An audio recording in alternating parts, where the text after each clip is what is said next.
오늘 거룩한 주일 여러분 참 잘 오셨습니다. 오늘 본문 말씀을 중심으로 사탄의 깊은 것을 용납하지 말라, 사탄의 깊은 것을 용납하지 말라라는 제목으로 함께 하나님 말씀을 나누도록 하겠습니다.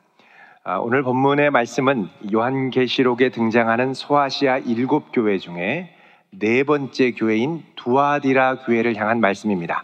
두아디라 교회를 향한 오늘 본문의 말씀은 몇 가지 면에서 다른 7교회, 나머지 6교회를 향한 말씀보다 조금 더 주목할 필요가 있습니다. 그 첫 번째 이유는 두아디라 교회가 7교회 중에 차지하고 있는 위치입니다. 순서를 보면 에베소, 서머나, 버가모, 그 다음에 두아디라가 한가운데 있고, 그 다음에 나머지 3교회, 사대 빌라델비아, 라오디게아 교회가 3장에 나옵니다.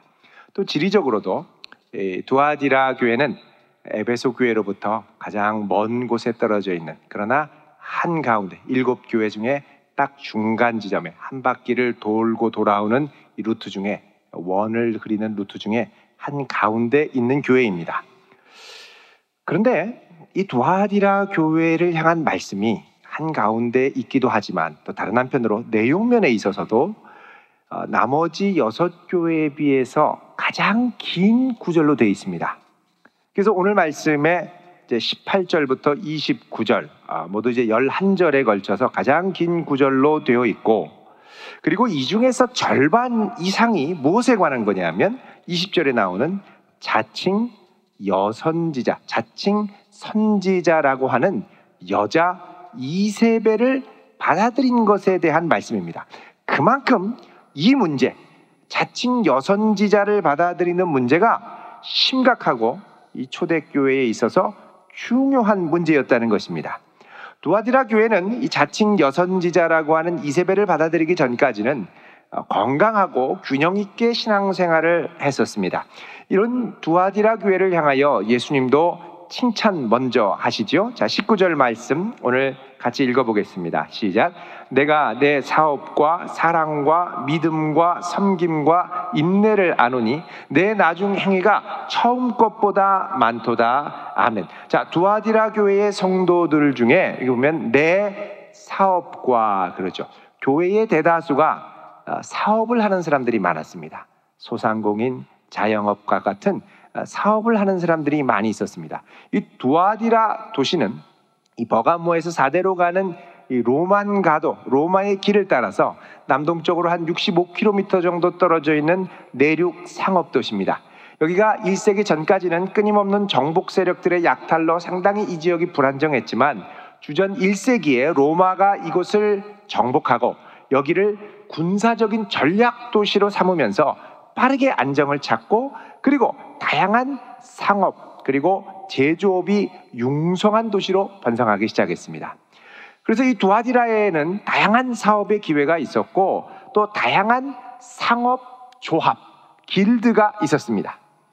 여기서 발견된 이 비문이 있는데, 여기에 보면 두아디라에는 양털 제조, 염색 옷감, 가죽 제품, 토기장이, 청동 세공업 등과 같은 다양한 분야의 길드가 존재하고 있다고 기록이 되어 있습니다. 그래서 여기서 사업을 하려면 대부분 이 길드에 가입을 해야 됐는데, 여러분 바울이 빌립보에서 만나가지고 처음으로 복음을 전한 사람이 이 자주장사, 자주빛 옷감을 파는 자주옷감 장사 루디아였는데, 사도행전 16장 14절에 소개하는 그녀는 이 염색 옷감 길드로 잘 알려지고 유명한 이 두아디라 출신이었다, 이렇게 말씀합니다. 그래서 두아디라에는 이런 이 염색, 염료, 이가 또 사업이 아주 강했고요. 또 여기 보면 이제 18절에 예수님의 발이 빛난 주석과 같다라고 되어 있는데, 그 지역에 두아디라에는 강력한 일종의 금속 연대인 빛난 주석이 또 있었습니다. 이 주석은 구리와 아연의 합금입니다. 강력한 금속 재료고, 이게 이제 로마 군대에 납품을 해서 군대 무기를 제조하는데 아주 많이 사용이 됐습니다. 그래서 이런 길드들이 있으면서 저마다 수호신을 갖고 또 이 길드 전체가 공동으로 섬기는 그 도시의 신이 있었는데, 이 두아디라 같은 경우는 제우스의 아들인 태양신 아폴로였습니다. 아폴로를 수호신으로 섬겼습니다. 그래서 길드에 참여하려면 이런 신들에게 예배를 하고 제물을 드리는 이 종교 축제, 길드 축제에 참여를 했고, 이걸 만약에 참여하지 않으면 상당히 사업의 불이익과 또 신용을 떨어뜨리는 그런 불이익이 있었습니다. 자, 그런데 이런 두아디라에서 사업을 잘한다, 성도로서 사업을 잘한다, 이건 정말 지혜롭지 않으면, 뱀처럼 지혜롭고 비둘기처럼 순결하지 않으면 쉽지 않았던 일이라는 겁니다. 그래서 이 두아디라에서 멋지게 사업하는 이 크리스천 비즈니스맨들, 이들을 향하여 주님이 아주 칭찬을 하십니다. 너의 사업, 그리고 이 사업을 잘하게 된 배후에는 뭐가 있느냐? 주님을 향한 사랑, 믿음, 섬김, 그리고 인내가 있었다고 말씀을 합니다. 여러분, 이런 사업가 될 수 있기를 축원드립니다. 하나님의 영광을 드러내는 사업, 얼마나 멋집니까? 자, 이게 이제 삶의 현장과 신앙에 대한 건강한 균형 감각이 없으면 상당히 어려운 일입니다. 자, 이렇게 믿음 생활을 잘하고 사업도 견실하게 잘 이제 키워가고 있던 두아디라 교회에 이제 문제가 하나 생겼습니다. 그거 뭐냐면 이 자칭 여선지자라고 하는 이세벨이 들어와서 두아디라 교회에 미혹의 바람을 불러일으키기 시작하는데, 이게 점점 커지는 겁니다. 여러분, 자칭 선지자다, 20절에 나오는 자칭 선지자다라는 건 스스로 말하기를 나에게는 하나님의 말씀이 임한다, 이렇게 주장을 하는 겁니다. 선지자는 하나님 말씀을 전하는 자죠. 그래서 자칭 선지자라는 건 나에게 직접 임하는 하나님의 직통 계시가 있다라고 주장을 하는 겁니다. 그 직통 계시와 또 예언을 하는 선지자, 선지자는 또 예언을 하니까요. 자칭 여선지자가 이 두아디라 교회에 나타났는데, 이 본문에는 이 자칭 여선지자를 이세벨이라고 얘기를 합니다. 이세벨. 여러분, 이 이세벨은 열왕기상에 등장하는 북왕국 제7대 아합 왕의 아내의 이름이었습니다. 이 이세벨의 아버지는 시돈 지역을 다스리는 시돈 왕 엣바알이었습니다. 엣바알, 그러면 히브리어로 에트가 있는데, 이게 이제 영어로 하면 with라고 하는 전치사와 같은 말입니다. 함께. 그러니까 엣바알 그러면 바알과 함께하는 왕. 이게 바로 엣바알인 겁니다. 이 엣바알의 딸이 이세벨입니다. 그 이세벨이 이제 시돈에서 북이스라엘로 시집 올 때 몸만 온 게 아니라 바알 우상 숭배 풍습도 다 가지고 왔습니다. 그래서 바알 신도 섬기고, 또 바알 신화에 따르면 바알 신만 섬기는 게 아니라 자동적으로 이세벨을 바알 신의 아내인 아세라를 섬겨야 됩니다. 그래서 바알과 아세라를 같이 들여와서 온 나라가 이 바알과 아세라를 음란하게 섬기게 했는데, 여러분이 바알과 아세라의 신화에 따르면 이 땅이 건조하고 이제 건기가 계속되면 비가 쏟아져야 되는데, 비를 내리게 하기 위해서 이제 신화에 따르면 바알과 아세라가 사랑을 나눠야 됩니다. 사랑을 나누는데 이게 둘이 부부 사이가 좀 소원하고 막 각방 쓰고 따로 살고 막 이러니까 밑에서 이 사제들이 바알과 아세라를 좀 사랑하도록 자극을 하는 겁니다. 그게 뭐냐? 이 땅에서 일어난 음란한 우상 숭배 죄입니다. 그래서 신전 창기들이 아주 노출이 심한 옷을 입고 바알 신을 자극을 하면 하늘에서 바알 신이 아내를 데리고 와서 같이 그거를 보다가 서로 흥분을 해서 사랑을 나누면 이 땅에 우르릉 쾅쾅 비가 내린다. 이게 바알 신화의 핵심적인 내용이었습니다. 그러니까 이 성전의 이 신전 바알 신을 섬기는 이 죄인은 항상 음란한 의식, 바알 신을 자극하기 위한 음란한 의식이 들어갔고, 이 이세벨, 오늘 본문에 나오는 이 두아디라에 나오는 자칭 여선지자 이세벨이 이런 교리들을 교회로 끌고 왔던 것 같습니다. 그래서 이 두아디라 교회의 일꾼들에게 교묘한 이 음란한 이단적 가르침을 가르쳐서 꿰어서 행음하게 하고 우상 제물, 그러니까 바알 우상제에 참여하게 했다라는 것입니다. 그러니까 여기서 행음하게 했다라는 건 두 가지 의미가 다 있는데, 첫 번째는 뭐냐? 하나님 외에 다른 신을 섬기게 하는 영적인 행음을 말합니다.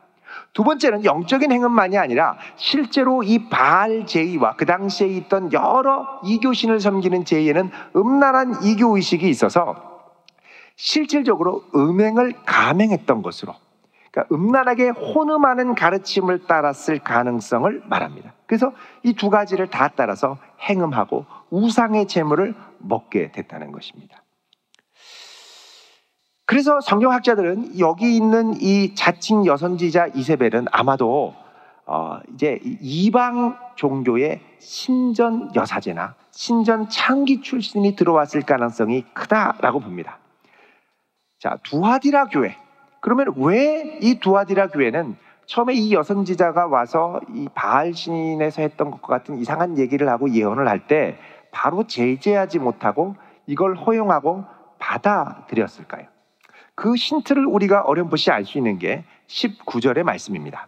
19절에 보면 내가 내 사업과 그 다음에 사랑과 믿음과 섬김과 인내를 안다 말씀합니다. 그러니까 이 두아디라 교회는 제일 앞서는 신앙의 덕목이 뭐냐? 사랑이었습니다.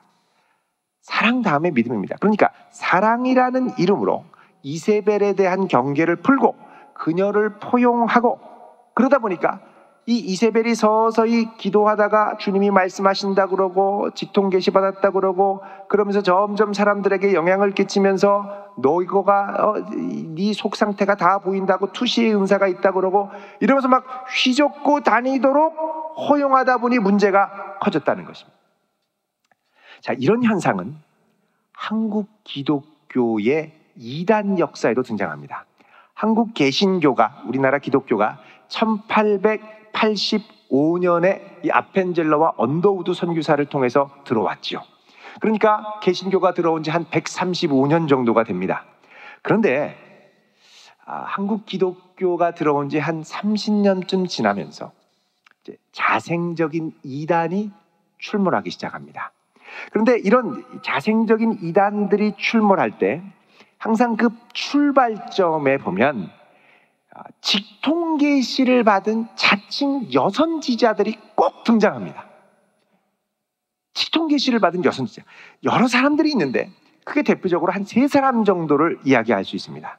자, 우리나라에서 처음 이 이단의 발흥으로 이제 보는 것이 1917년에 일어난 정도교입니다.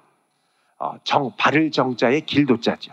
바른 길을 추구하는 교라는 겁니다. 종교. 이 정도교가 이순화라고 하는 여인으로부터 시작했습니다.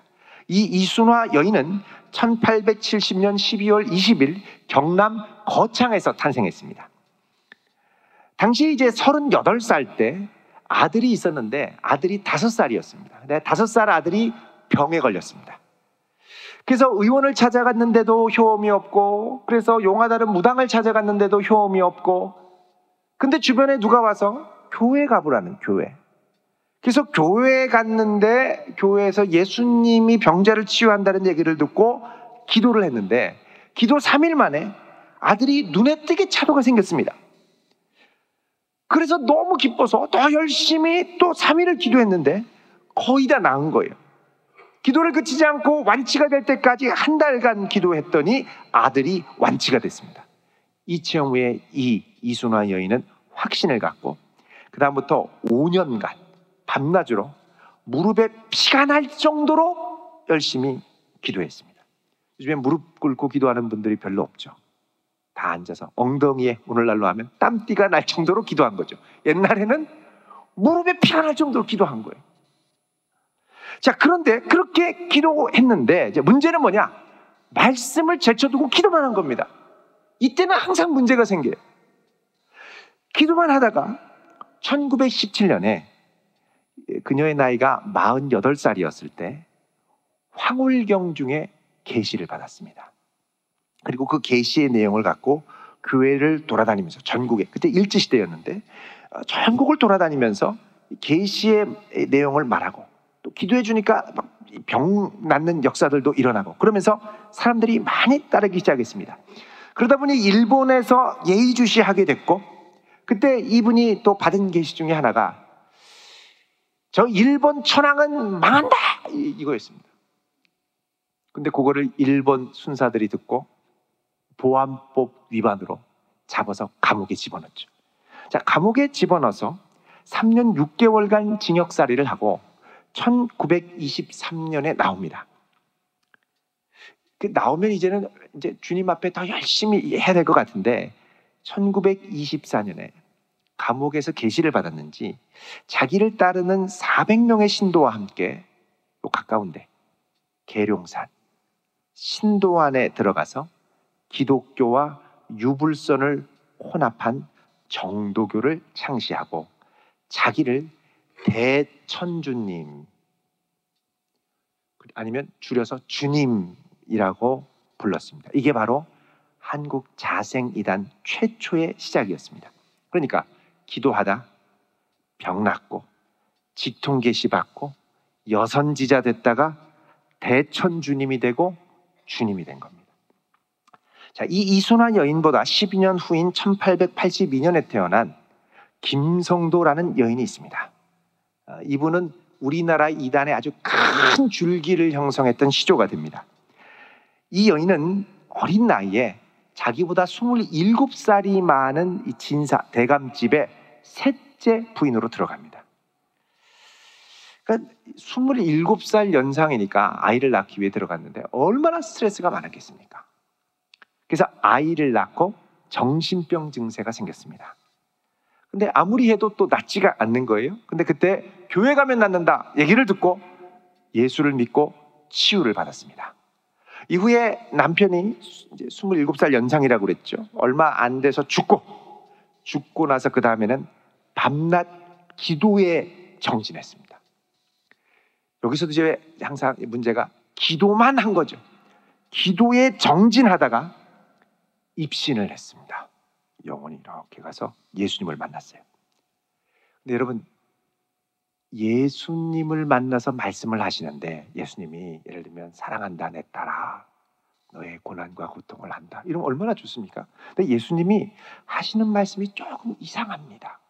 뭐라고 그러냐면 인류의 죄가 선악과를 따먹은 불순종에서 온 것이 아니라 음란에서 비롯되었다. 사람들의 불신으로 예수님이 억울하게 죽었기 때문에 예수님이 십자가의 사역을 완성한 게 아니라 사람들의 불신으로 억울하게 죽었기 때문에 예배당에서 십자가를 제거하라 이런 계시를 받은 거예요. 그러다가 열흘 후에 또 입신했습니다. 근데 이번에는 예수님이 뭐라 그러냐? 다시 오실 재림주는 구름을 타고 오는 것이 아니라 육신을 쓴 인간으로 육신을 입은 인간으로 동방의 나라 한반도에 온다. 여러분 혹시 꿈에서라도 예수님이 나타났는데 이런 말씀하시면 됐다고 이렇게 가시라고 하시길 바랍니다. 성경에 안 맞는 말씀 자꾸 하시면 그 예수님 아닌 거예요. 영들을 다 믿으면 안 됩니다. 자, 우리 고린도후서 11장 4절을 보겠습니다. 같이 읽겠습니다. 시작. 만일 누가 가서 우리가 전파하지 아니한 다른 예수를 전파하거나 혹은 너희가 받지 아니한 다른 영을 받게 하거나 혹은 너희가 받지 아니한 다른 복음을 받게 할 때에는 너희가 잘 용납하는구나. 아멘. 자, 여기 보면 사도들이 전파하지 않은 어떤 예수요? 다른 예수. 다른 예수를 전파하더라는 겁니다. 또 성령이 아닌 다른 영을 받는다는 겁니다. 그 다른 영에 접촉을 하면, 접신을 하면 다른 예수가 나타나는 거예요. 다른 예수가 나타나면 자연스럽게 뭐가 나오느냐? 진짜 복음이 아니라 다른 복음이 나온다는 겁니다. 근데 이런 복음이 올 때 우리가 어떻게 한다고요? 잘 용납한다는 겁니다. 이게 막 들불처럼 막 퍼져가지고 얼마나 한국 기독교가 혼란스러워졌는지 모릅니다. 자, 여러분 이런 게 오면 우리가 정말 정신을 번쩍 차려야 됩니다. 나중에 이 김성도 여인은 한국의 장로교단으로부터 징계 조치를 받습니다. 그 이상한 소리, 직통계시, 주님께 직접 받았다고 하는 말 하지 말아라. 경고를 줬죠. 여러분 경고를 받으면 어떻게 합니까? 회개해야죠. 근데 회개를 하지 않았습니다. 오늘 본문 말씀 다시 오셔서 요한계시록 2장 21절을 읽어보겠습니다. 시작. 또 내가 그에게 회개할 기회를 주었을 때 자기의 음행을 회개하고자 하지 아니하는도다. 아멘. 자, 회개할 기회를 이 여선지자, 자칭 여선지자 이세벨에게 주었는데 주님께서 경고하는 말씀을 듣지 않고 자기의 음행을 회개하지 않았다는 것입니다. 자, 이 자칭 여선지자 이세벨이 회개하지 않았던 것처럼 이 김성도 여인도 징계 조치를 받고 회개하지를 않았습니다. 그럼 어떻게 했느냐? 따로 나가서, 교회 나가서 자기 집에서 예배를 시작하고 거기서 사람들을 불러 모으기 시작했습니다.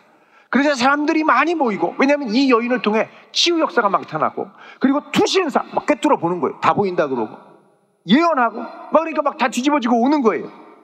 자, 사람들이 모이자 거기서 12제자를 세우고 12지파를 세웠습니다. 오늘날 어디 이단에서 하는 거랑 똑같습니다. 12제자를 세우고 그 다음부터 자기를 뭐라 그러냐? 새 주님이다 이렇게 불렀습니다. 이 시대에 온 새 주님. 그래서 이 김성도 여인이 시작한 단체를 새주파라고 합니다. 새주파, 새주님.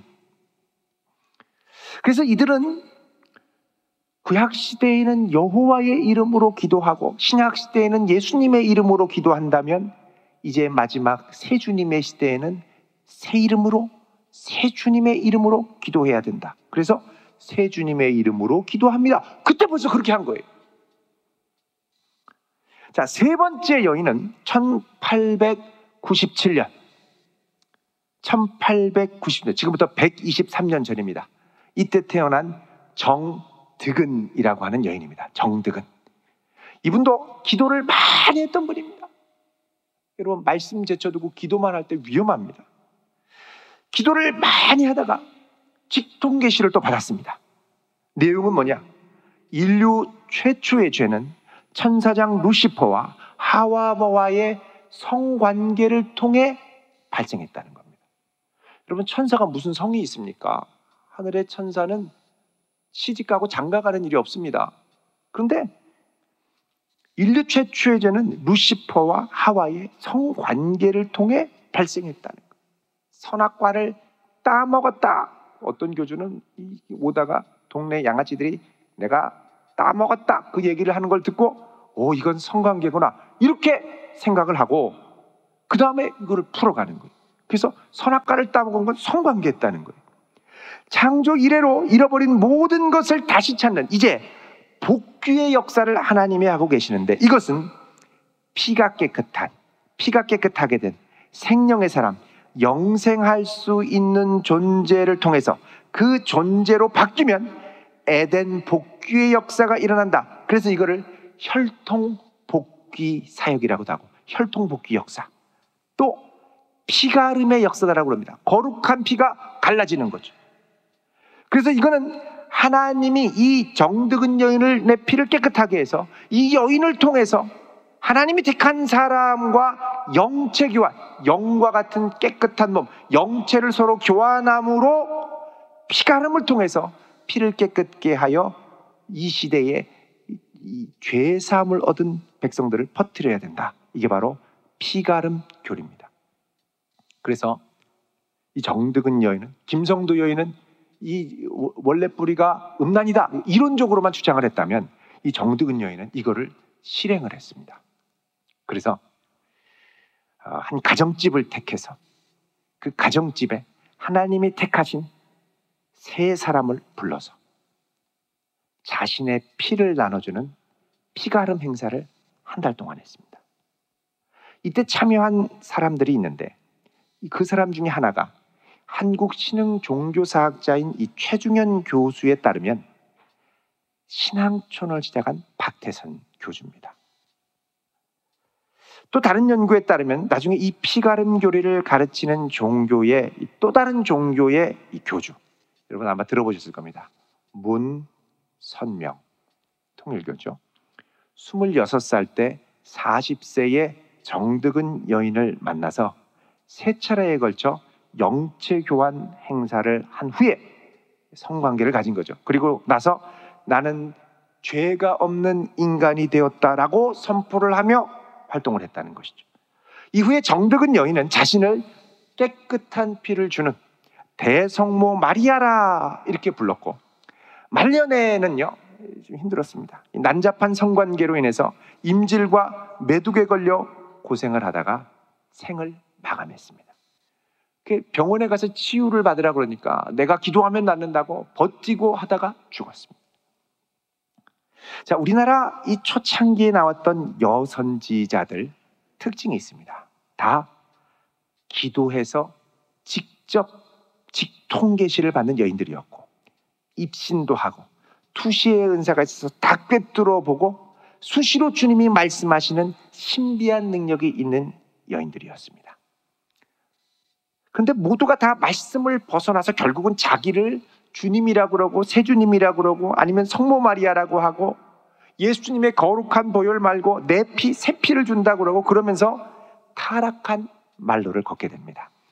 자, 이 여인들이 이 경험했고 가르쳤던 것들이 한국 교회에 남아서 이게 오늘날 한 120, 30개가 되는 우리나라 이단의 아주 뿌리가 되는 아주 토대가 되었습니다. 토양입니다. 그래서 오늘날 있는 많은 이단들이 대부분 여기에서 온 영향들을 많이 받았습니다. 자, 이런 이단은 우리나라만이 아니라 주후 150년 초대교회사를 보면 150년에 있는 초대교회사에도 나타납니다. 바로 이 몬타누스라고 하는 아주 열광적인 신비주의자의 운동이었습니다. 이 몬타누스도 하나님의 직통계시가 자기에게만 임한다고 주장하고 New Prophecy Movement, 새 예언 운동을 아주 크게 일으켰습니다. 그리고 날마다 주님의 음성을 듣고 주님의 영이 내 머리 위에 임했다고 그러고 그러면서 아주 극단적인 신비주의 운동과 종말론 운동을 펼쳤는데, 문제는 그가 한 예언이 처음에는 맞는 것 같다가 갈수록 틀리는 거예요. 그러다가 이 몬타누스는 세상이 멸망한다고 예언하고 시한부 종말론을 예고했습니다. 이때 되면 세상이 망한다. 그런데 시한부 종말론이 빗나갔죠. 여태까지 언제 주님 오신다고 했다가 맞췄던 사람은 하나도 없습니다. 아직까지 안 오셨으니까. 근데 이 시한부 종말론이 불발되니까 이 몬타누스도 충격을 받았던 것 같습니다. 다른 영에 미혹되다가 진짜 틀리니까 그게 주님인 줄 알았는데, 그래서 몬타누스는 나중에 자살로 자기 생을 마감합니다. 자, 이런 이단의 아주 원조라고 하면 바로 오늘 두아디라 교회에 등장하는 자칭 여선지자 이세벨입니다. 그녀의 직통계시의 내용에는 분명히 다른 예수를 따르고 음행을 하고 다른 우상을 섬기고 우상의 제물을 먹으라는 기괴한 직통계시의 내용이 있었던 것 같습니다. 여러분, 기도 많이 할 때 주님이 음성을 자꾸 뭔가 이렇게 소리가 들릴 때 정말 주의하시기를 바랍니다. 들린다고 무조건 다 들을 게 아닙니다. 주님이 우리를 사랑한다 그러면 그건 아멘으로 들으시길 바랍니다. 근데 갑자기 이제 새 주님이 오신다, 동방에서 오신다, 육신을 입고 오신다, 여러분 그러면 됐다고 그만 얘기하시라고 하고 이렇게 자꾸 나가시라고 하시길 바랍니다. 자꾸 이상한 소리 따라 듣다가 이상해집니다. 여러분, 우리에게 주신 하나님의 말씀으로 우리의 구원과 성령의 인도하심은 충분한 줄로 믿으시기 바랍니다. 여러분, 히브리서 1장 1절 2절 말씀을 한번 보겠습니다. 우리 같이 읽겠습니다. 시작. 옛적의 선지자들을 통하여 여러 부분과 여러 모양으로 우리 조상들에게 말씀하신 하나님이 이 모든 날 마지막에는 아들을 통하여 우리에게 말씀하셨으니 아멘. 자, 옛적에는 구약입니다. 선지자들을 통하여 여러 부분과 여러 모양으로 꿈과 환상과 기적과 이적과 여러 가지 모습으로 우리에게 말씀하셨던 하나님께서 이 모든 날 마지막에는, 신약의 시대에는 아들을 통하여, 그 아들 예수 그리스도를 통하여 우리에게 말씀하셨다는 겁니다. 그래서 예수 그리스도의 말씀이 우리에게 계시되었는데, 여러분, 계시는 내가 직통 계시 받아서 이렇게 숨긴 게 계시가 아니라, 계시라는 말은 그 뜻 자체가 revelation, reveal이죠. 아포칼립시스라는 말은 뚜껑이 가려졌다가 떨어져 나간 게 계시입니다. 모두가 다 볼 수 있도록 객관적으로 드러난 것, 객관적으로 드러나기 위해서 주님이 어떻게 하시느냐? 기록하여서 우리에게 주셨습니다. 기록된 하나님의 말씀, 신약의 말씀, 구약의 말씀, 우리에게 주신 이 말씀, 예수 그리스도를 통한 우리에게 기록된 이 말씀으로 마지막 때에는 말씀하시는 줄 믿으시기 바랍니다. 성령께서는 이 말씀을 기억나고 생각나고 깨닫고 적용하게 역사하십니다. 요한복음 16장에도 보면 그가 이 땅에 다시 오시면, 보혜사가 이 땅에 오시면 내가 한 말을 기억나고 생각나게 하시리라 그러죠. 그래서 여러분, 예수 그리스도의 계시의 말씀 외에 다른 소리에 절대 귀 기울이지 말고 벗어나지 말기를 축원드립니다. 자, 예수님은 이런 여선지자 이세벨에 대해서 아주 단호하게 말씀하십니다. 자, 오늘 본문 22절, 23절을 같이 읽겠습니다. 시작. 볼지어다 내가 그를 침상에 던질 터이요 또 그와 더불어 간음하는 자들도 만일 그의 행위를 회개하지 아니하면 큰 환난 가운데 던지고 또 내가 사망으로 그의 자녀를 죽이리니 모든 교회가 나는 사람의 뜻과 마음을 살피는 자인 줄 알지라. 내가 너희 각 사람의 행위대로 갚아주리라. 아멘. 자, 주님께서 먼저 뭐라 그러냐? 이세벨을 침상에 던진다고 그러십니다. 이세벨은 이전에 신전 창기와 같이 여러 성도들을 미혹하여 음행의 침상에 함께 누웠습니다. 그런데 주님께서는 이제 이런 이세벨을 다른 침상에 던지실 것인데, 그건 뭐냐? 중병에 걸려 환자가 들어눕는 병상에 집어던질 것이라고 말씀합니다. 마치 말년에 성병으로 인하여 고생을 한 이 정드근 여인을 연상하게 합니다. 자, 두 번째로 주님은 이 이세벨과 더불어 간음하는 자들에 대해서 경고하십니다. 예수님은 또 그와 더불어 간음하는 자들도 그의 행위를 회개하지 아니하면 큰 환난 가운데 던지겠다라고 말씀하십니다. 그러니까 이제 이 이세벨의 거짓 가르침을 따랐던 자들이죠. 이들에게 회개할 기회를 주님이 주십니다. 그녀의 행위로부터 돌이키라고 하시죠. 이세벨의 아주 악한 영향력 아래 휘둘렸던 사람들, 그런데 완전히 다 이렇게 사로잡히지는 않았습니다. 아직 기회가 있을 때 말씀을 듣고 속히 이세벨의 행위에서 돌이켜서 나오라고 하시죠. 그렇지 않으면 큰 환난이 있다는 겁니다. 자, 그런데 이제 세 번째 경고의 대상은 조금 심각합니다. 세 번째 경고의 대상은 누구냐? 세 번째, 이세벨의 자녀들을 향한 경고입니다. 자, 내가 사망으로 그의 자녀들을 죽이리니 그러죠. 자, 여기서 자녀들이라는 건 뭐냐? 이세벨의 가르침에 완전히 사로잡혀서 그녀가 하는 대로 열정적으로 따라가는 이단의 핵심 그룹을 말합니다. 리틀 이세벨들, 작은 이세벨들이 있죠. 회개를 거부한 이세벨을 따라서 이들도 역시 회개를 거부했습니다. 그러니까 주님께서는 이들을 향해서 뭐라고 그러죠? 내가 사망으로 타격할 것이다. 사망으로 죽일 것이다. 이 죽인다라는 게 영어 성경에 보면 스트라이크로 되어 있습니다. 타격한다는 게 스트라이크. 정통으로 가격하실 것이라는 거죠. 자, 이세벨의 가르침은 한 번 맛보면 돌이키기가 쉽지 않습니다. 마약과 같습니다. 한 번 맛보면 워낙 중독성이 강하기 때문입니다. 직접 말씀하셨다고 하죠. 직통기시.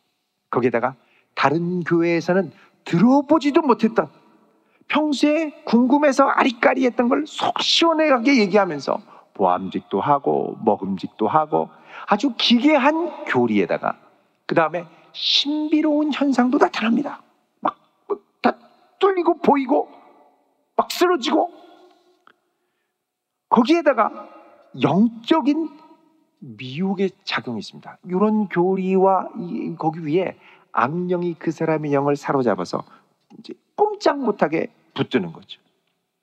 중독성 있는 교리입니다. 그래서 이거는 이성적으로만 이야기해서 설득한다고 잘 나와지지가 않는 겁니다. 자녀가 되면 그 다음에 아무리 얘기해도 안 들리고 어려운 경우죠.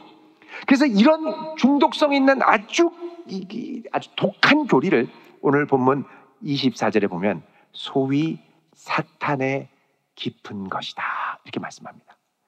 여러분, 이 사탄의 깊은 것에 붙들리면 회개하고 나오기가 절대 쉽지 않습니다. 그러니까 이단 교리에 빠진 사람 중에 상당수가 아주 깊은 곳까지 들어가서 사로잡힌 사람들입니다. 그러니까 말로 해도 말도 안 통하고 안 나오게 되는 거죠.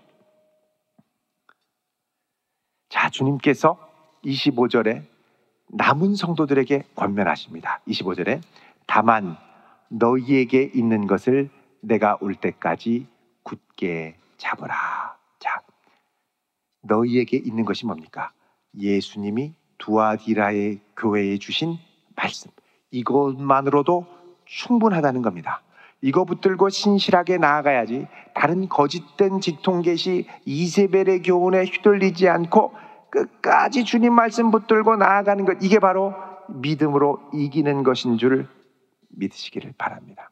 끝까지 가야 돼. 26절 28절 보시면 이기는 자와 끝까지 내 일을 지키는 그에게 만국을 다스리는 권세를 주리니 그가 철장을 가지고 그들을 다스려 질그릇 깨뜨리는 것과 같이 하리라. 나도 내 아버지께 받은 것이 그러하니라. 내가 또 그에게 새벽별을 주리라. 아멘. 여러분, 이단들은 이 구절을요 아주 중요하게 생각합니다. 새벽별, 모닝스타입니다. 새벽별은 우리 교주를 주신다, 이렇게 해석을 하고, 철장 권세는 교주의 권세라고 얘기를 하죠. 근데 오늘 본문을 잘 보면 이긴 자가 아니라 끝까지 싸워서 이기는 성도들에게 약속하는 두 가지가 뭐냐? 철장 권세와 그 다음에 새벽별입니다. 철장 권세라는 건 뭐냐? 영어로 아이언 세터인데, 제국의 통치자가 제국을 다스리는 것을 상징하는 홀, 규라고도 하죠. 이게 이제 철장입니다. 강력한 통치, 이거를 준다라는 건 그 통치에 참여하게 하신다는 겁니다. 또 새벽별을 준다라는 건 뭐냐? 새벽별도 메시아적인 통치, 다윗 왕가를 통해 나타나는 메시아적 통치를 상징합니다. 여러분, 민수기 24장 17절을 보십시오. 구약성경 237쪽. 여기 중간에 보면 이렇게 말씀합니다. 한 별이 야곱에서 나오며, 이게 이제 다윗 왕가를 통해 나오는 메시아적 통치의 별입니다. 그 다음에 한 규가, 이게 바로 철장이고 홀이고 셉터입니다. 한 규가 이스라엘에게서 일어나요. 다른 말로 하면 한 별이 일어나는 것, 규가 일어나는 것, 이게 다 뭐냐?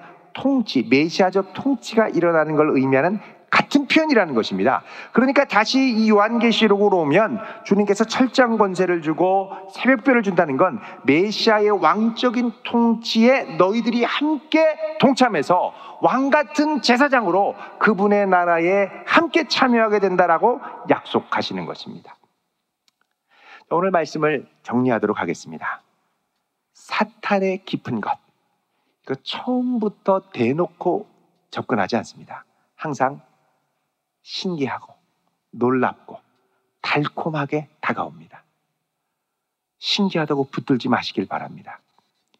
24시간 늘 주님이 자기에게 직접 말씀하신다. 여러분, 주님이 늘 자기한테 직접 말씀하시면 성경 읽을 시간이 없습니다. 그냥 들으면 되니까요. 이거 조심해야 됩니다. 또 수시로 천국을 왔다 갔다 한다. 여러분, 경계하시기를 바랍니다. 수시로 가긴 가는데 그 천국이 어떤 천국인지 몰라요. 이상한 천국 가는 분들도 많습니다. 예전에는 냉동실에 3일간 가 있다가 시체영안실에서 그때 천국에 갔다 오고 간증했던 분이 있습니다. 그 간증 들어보면 막 섬찟합니다. 천국에 올라가는 계단이 있는데 그 계단에 이 사다리가 있지 않습니까? 가보니까 못 올라가는 사람들이 있더라는 거예요. 왜 못 올라가나 봤더니 주일에 한 번 빠질 때마다 이 사다리 옆에 가로대가 하나씩 빠지는 거예요. 2주 빠지면 허걱거리고 겨우 올라가는데 1년 쉰 사람은 아예 그냥 쫙 이렇게 돼 있습니다. 못 가는 거예요, 못 가는 거예요. 얼마나 섬찟합니까? 근데 알고 보니까 그 냉동실에서 천국 갔다 왔다는 여인의 간증이 거짓말임이 발각이 됐습니다. 그러니까 여러분, 이상한 천국, 상상력을 동원해서 만든 천국들 갔다 왔다고 하는 분들이 많이 계십니다. 다 휩쓸릴 게 아니라는 것이죠. 여러분, 다른 영을 용납하지 말고 우리는 주의 말씀 위에 오직 주님의 말씀을 따라 성령의 감동으로 살아가는 성도 될 수 있기를 바랍니다. 날마다 주시는 이 기록된 계시의 말씀을 표준으로 우리의 신앙을 든든히 세워갈 수 있기를 바랍니다. 뿐만 아니라 우리는 이 두아디라 교회의 성도들처럼 우리 삶의 현장에서 치열한 사업과 삶의 직장에서의 일과 이런 것 가운데서도 주님을 사랑하고 섬기는 마음과 균형을 잘 맞춰서 사랑과 섬김과 믿음을 우리의 삶의 직장과 사업을 통해 드러낼 수 있는 성도가 되어야 할 것입니다.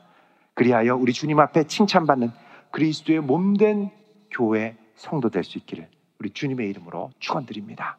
기도하겠습니다. 거룩하신 아버지 하나님,